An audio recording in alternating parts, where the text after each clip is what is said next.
Hello दोस्तों, नमस्कार। स्वागत है आपके अपने YouTube channel history life style पर। दोस्तों, आज हम प्रस्तुत करते हैं मैराथन श्रृंखला के अंतर्गत इतिहास के उन चुनिंदा प्रश्नों को जो कि वनडे एग्ज़ाम और टीचिंग एग्ज़ाम दोनों में बराबर रूप से पार्टिसिपेट करते हैं। तो बढ़ते हैं आज के हम अपने पहले प्रश्न की तरफ। आज का हमारा पहला प्रश्न है, पाणिनि ने निम्न में से कौन सी पुस्तक लिखी थी? अष्टाध्यायी, कथा सरित सागर, मनुस्मृति या रघुवंशम। तो पाणिनि, जैसा कि आपको पता होगा, पाणिनि जो थे महान व्याकरणाचार्य थे। इन्होंने कौन सी पुस्तक लिखी थी? तो इन्होंने जो पुस्तक लिखी थी उसका नाम था अष्टाध्यायी। ठीक है ना? क्या था ये? अष्टाध्यायी। अब अष्टाध्यायी जो था किस विषय के ऊपर लिखा गया है, ये भी अपने आप में इम्पोर्टेंट प्रश्न है। तो अष्टाध्यायी जो है संस्कृत के व्याकरण विषय को सही ढंग से पढ़ने के लिए, उच्चारित करने के लिए इसका निर्माण किया गया था। पाणिनि जो थे ये महान व्याकरणाचार्य थे। पाणिनि किसके काल में हुए थे? ये हुए थे शुंग वंश में। किसके काल में हुए थे? शुंग वंश में पाणिनि हुए थे। पाणिनि जो थे ये शुंग वंश का जो शासक था उसके ये पुरोहित थे। ठीक है ना? अगला क्वेश्चन और आगे देखिए जो लिखा है, अगला भी बता देते हैं। कथा सरित सागर, ये जो है कर्णदेव की रचना है। रघुवंशम, ये जो है कालिदास की रचना है। मनुस्मृति, जो कि मनु की रचना है, जिसमें हिंदू धर्म, हिंदू जीवन यापन, हिंदू संहिता, हिंदू कानून के बारे में विस्तृत वर्णन किया गया है। ओके फ्रेंड्स, बढ़ते हैं अगले क्वेश्चन की तरफ। हमारा अगला क्वेश्चन है, निम्न में से किस गुरु ने तरन तारण साहिब की स्थापना की थी? बड़ा अच्छा क्वेश्चन है। ऑप्शन है गुरु अर्जुन देव, गुरु गोविंद सिंह, गुरु रामदास, गुरु नानक देव। तो किस सिख गुरु ने तरन तारण साहिब की स्थापना की थी? उनका नाम था गुरु अर्जुन देव। क्या नाम था? गुरु अर्जुन देव। अब ये क्या है, इसको हम समझेंगे। देखिए, जैसा कि आपको पता होगा कि सिख धर्म की स्थापना किसने किया था? नानक देव ने किया था। किसने किया था? नानक देव ने किया था। सिख धर्म में कुल कितने गुरु हुए थे? टोटल 10 गुरु थे। ठीक है। जो अंतिम गुरु थे उनका क्या नाम था? जो अंतिम गुरु थे उनका नाम था गुरु अर्जुन देव। अब यही जो गुरु अर्जुन देव थे, जब इनका अंत काल आ गया, जब इनका मृत्यु निकट आ गया, तो इन्होंने घोषणा किया कि अब सिख धर्म में कोई गुरु की गद्दी नहीं मिलेगी, बल्कि गुरु की गद्दी की तरह की बजाय अब जो गुरु ग्रंथ साहिब की रचना की गई है उसी को बनाया जाएगा। ठीक है ना? अब आगे कोई इसमें सिख धर्म में कोई गुरु नहीं बनेगा।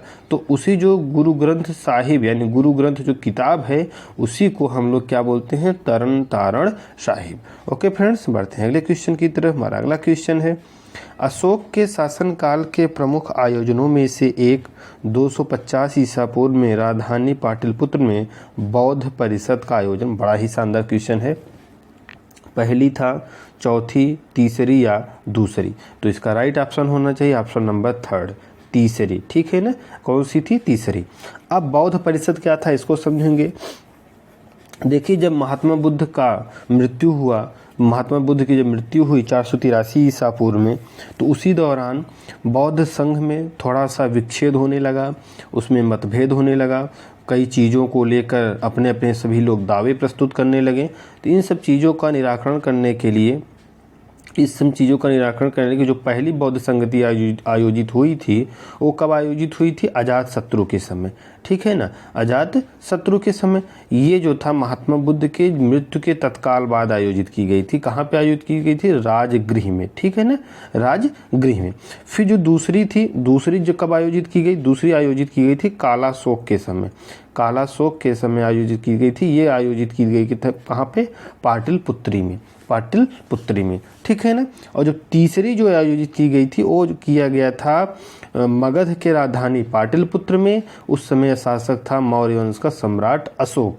तो उसके समय में जो तीसरी आयोजित की गई थी। और चौथी कब आयोजित की गई थी? चौथी आयोजित की गई थी ईसा पूर्व पहली शताब्दी में, जब यहाँ का शासक था कनिष्क। तो ये कहाँ पर आयोजित किया गया था? ये आयोजित किया गया था, गांधार का ये शासक था, तो ये आयोजित किया गया था कश्मीर में। कहाँ पे किया गया था? कश्मीर में आयोजित किया गया था। ओके फ्रेंड्स, तो ये सारी चीज़ें हमने आपसे बता दिया है।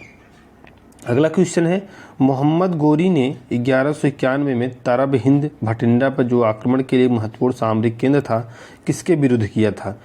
हेमचंद विक्रमादित्य, महाराणा प्रताप, राणा कुंभा या पृथ्वीराज चौहान? तो जैसा अच्छा क्वेश्चन है, मोहम्मद गोरी का संपर्क सीधा किससे था? पृथ्वीराज चौहान से। यानी 1191 ईस्वी में भटिंडा पर आक्रमण किया था, तो उसमें वहाँ का शासक कौन था? पृथ्वीराज चौहान। और 1191 ईस्वी में ही पहला जो ये तराइन का युद्ध भी बोला जाता है, इस युद्ध में क्या हुआ था? मोहम्मद गोरी हार गया था, पृथ्वीराज चौहान की विजय हुई थी। लेकिन जस्ट दूसरे साल ही 1192 ईस्वी में इसने पुनः आक्रमण किया और पृथ्वीराज चौहान को पराजित करके बंदी बना लिया, और इसी तरह से भारत में मुस्लिम शासन या मुस्लिम सत्ता की शुरुआत हो गई। ठीक है फ्रेंड्स, बढ़ते हैं अगले क्वेश्चन में। हमारा अगला क्वेश्चन है, अशोक राजाज्ञा के अनुसार राजा बनने के कितने वर्षों बाद अशोक ने कलिंग के साथ युद्ध छेड़ा था? बड़ा शानदार क्वेश्चन है। तो राजा बनने के कितने वर्ष बाद अशोक ने कलिंग से युद्ध किया था? 8वें वर्ष, 5वें वर्ष, 7वें वर्ष या 6ठे वर्ष? तो सॉरी तो 8वें वर्ष, यानी राजा बनने के 8वें वर्ष जो था, अशोक ने कलिंग युद्ध किया था। कलिंग युद्ध ही एकमात्र ऐसा युद्ध था जिसके बाद अशोक ने कभी अपने पूरे जीवन यानी आजीवन तलवार या अस्त्र शस्त्र नहीं उठाया या किसी राज्य पर विजय नहीं किया। कलिंग के साथ जब इसने लड़ाई लड़ा था तो इसने कलिंग को पराजित किया था, कलिंग को विजित कर लिया था। तो इसके 13वें अभिलेख में, यानी इस युद्ध का वर्णन 13वें अभिलेख में किया गया है, जिसमें कहा गया है कि राज्याभिषेक के 8 वर्ष बाद राजा सम्राट अशोक ने कलिंग पर आक्रमण किया। लगभग 1 लाख लोग मारे गए, 1.5 लाख बंदी बनाए गए, 50,000 किन्हीं कारणों से और भी मर गए। तो महाराजा अशोक ने जब इन दृश्यों को देखा तो बड़े विचलित हो गए। उन्होंने प्रतिज्ञा किया कि भविष्य में वे कभी ऐसा युद्ध या ऐसी घातक लड़ाई अब नहीं करेंगे, बल्कि अब युद्ध घोष की बजाय धम्म घोष अपनाएंगे। तो यही एक युद्ध था जिसने अशोक के हृदय को परिवर्तित कर दिया। अशोक जो कभी चंड प्रताप अशोक था, अब वही संघ प्रताप अशोक हो गया। जिसकी कभी किसी धर्म में आस्था नहीं थी, वह शैव धर्म था, उसने आगे चल के अब बौद्ध धर्म में आस्था अपना ली। तो ये सारी चीज़ें हैं, उसके बारे में तो आप लोगों को पता होगा, बाकी आगे जो क्वेश्चन होंगे उसमें हम डिस्कस करेंगे। तो 13वें अभिलेख में इसका वर्णन किया गया है कि उसने अपने 8वें राज्याभिषेक के 8वें वर्ष में कलिंग पर आक्रमण किया था। अगला क्वेश्चन हमारा है, पृथ्वीराज चौहान और मोहम्मद गोरी ने कौन सी लड़ाई लड़ी थी? बड़ा शानदार क्वेश्चन है। पहला है चंदेरी, पहला ऑप्शन आपके पास है चंदेरी, चौसा, तालीकोट या तराइन? ताइन नहीं, तराइन होना चाहिए था। हाँ, तो इसका राइट ऑप्शन क्या होना चाहिए? तराइन का युद्ध। अभी हमने बताया ना कि 1191 में एक लड़ाई लड़ी गई, एक लड़ाई लड़ी गई 1192 में। इस वाले में तो पृथ्वीराज जीत गया, लेकिन इसमें पृथ्वीराज की हार हो गई, पराजय हो गया। ठीक है ना। फिर आगे जो चंदेरी का युद्ध है, ये कौन कौन लड़ा था? चंदेरी का युद्ध जो था ये अफगानों एवं शेरशाह सूरी के बीच हुआ था। चौसा का युद्ध हुमायूं और शेरशाह सूरी के बीच हुआ था। तालीकोटा होना चाहिए। तालीकोटा का युद्ध कब हुआ था? ये हुआ था विजयनगर साम्राज्य के समय, जब विजयनगर, इसी युद्ध में विजयनगर का पूर्णतः पतन हो गया था। ठीक है ना। इसमें क्या था, एक तरफ विजयनगर था और दूसरी तरफ जो थे आपके बहमनी वंश के जो राजवंश थे, बरार, बीदर, गोलकुंडा, अहमदनगर, तो ये जो सारे लोग थे एक तरफ थे, अकेला विजयनगर दूसरी तरफ था, और इसी युद्ध में, तालीकोटा के युद्ध में विजयनगर समाप्त हो गया था। ओके फ्रेंड्स, तो आज के ये हमारे कुछ ऐसे चुनिंदा प्रश्न थे जिनको हमने प्रस्तुत किया।